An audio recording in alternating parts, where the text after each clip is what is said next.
নমস্কার বন্ধুরা, আমাদের চ্যানেলে স্বাগতম। ডিএ নিয়ে একটি গুরুত্বপূর্ণ আপডেট। তো বন্ধুরা, এই মুহূর্তে সবথেকে ডিএ নিয়ে গুরুত্বপূর্ণ আপডেটটি হচ্ছে মান অভিমান ভুলে ডিএ বেতন আবদার নিয়ে মুখ্যমন্ত্রীর দরবারে রাজ্য সরকারি কর্মীরা। তো বন্ধুরা, ডিএ সংক্রান্ত আপডেটটি নিয়ে আমি স্টেপ বাই স্টেপ আলোচনা করব। তো অবশ্যই আপনারা ভিডিওটি স্কিপ না করে অবশ্যই পুরোটা দেখবেন। তো তার আগে বলে রাখি, যে সকল বন্ধুরা আমাদের চ্যানেলে নতুন, আমাদের চ্যানেলটির পাশে সাবস্ক্রাইব বাটন, সাবস্ক্রাইব করার পর পাশে যে বেল আইকন সেটিও প্রেস করবেন। লেটেস্ট ভিডিও আপডেটগুলি সবার আগে পেয়ে যাবেন। দেখে নেব আজকে ডিএ সংক্রান্ত গুরুত্বপূর্ণ আপডেটটি। লোকসভা ভোটের পরে এই রাজ্যে অনুষ্ঠিত দ্বিতীয় মন্ত্রিসভার বৈঠকে ইতিমধ্যেই রাজ্য সরকারি কর্মীদের জন্য সপ্তম বেতন কমিশনের সুপারিশ কার্যকর করা নিয়ে বড় সিদ্ধান্ত নেওয়া হয়েছে। সর্বসম্মতিক্রমে মুখ্যমন্ত্রীকে এ নিয়ে পদক্ষেপ করার সমস্ত ক্ষমতা প্রদান করেছে মন্ত্রিসভার সদস্যরা। এই আবহে এবার মুখ্যমন্ত্রীর সঙ্গে দেখা করলেন রাজ্যের সরকারি প্রতিনিধি দল। তো বন্ধুরা, আমরা সকলেই জানি পশ্চিমবঙ্গের সরকারি কর্মীরা কেন্দ্রীয় হারে ডিএর দাবিতে তারা শহীদ মিনার চত্বরে আন্দোলন চালিয়ে যাচ্ছেন 1 বছরের বেশি সময় ধরে।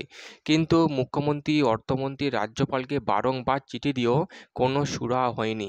যেখানে কলকাতা হাইকোর্ট রায় দিয়েছিল 3 মাসের মধ্যে সমস্ত বকেয়া ডিএ মিটিয়ে দিতে হবে, সেই রায়কে চ্যালেঞ্জ করে সুপ্রিম কোর্টে যায় রাজ্য এবং সেকালে স্পেশাল লিড পিটিশন এসএলপি দাখিল করে, এবং যে ডিএ মামলার শুনানি এখনও পর্যন্ত হয়নি, যে ডিএ মামলার শুনানি ঝুলে রয়েছে সুপ্রিম কোর্টে।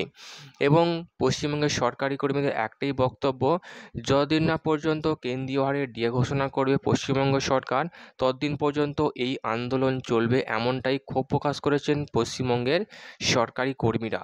এবং আমরা জানি লোকসভা ভোটের পরবর্তী সময়ে কেন্দ্রীয় সরকার বাংলাকে 10,000 কোটি বেশি টাকা দিয়েছে রাজ্যে, এবং বিশেষজ্ঞ মহল মনে করছে এবারই নতুন বেতন নতুন ডিএ বা বেতন কাঠামো তৈরি হতে পারে। তো তারই মধ্যে নতুন জল্পনা তৈরি হলো, যেটা নবান্ন সূত্র মারফত এবং নিউজ পত্রিকার সূত্র মারফত জানা গিয়েছে, পশ্চিমবঙ্গের সরকারি কর্মীরা এই মুহূর্তে 14% যে ডিএ পাচ্ছেন সেটা ষষ্ঠ বেতন কমিশনের আওতায় পাচ্ছেন।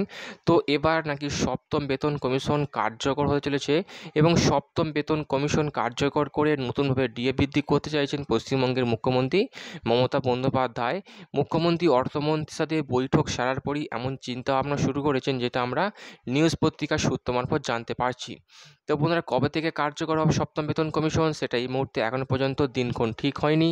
তো বন্ধুরা, সপ্তম বেতন কমিশন কার্যকর হওয়ার কথা শুনে পশ্চিমবঙ্গের সরকারি কর্মীরা খুবই আনন্দে আত্মহারা হয়ে পড়েছেন। তো বন্ধুরা, এই আপডেটটি দেওয়ার ছিল, কেমন লাগলো কমেন্ট করবেন, লাইক করতে ভুলবেন না।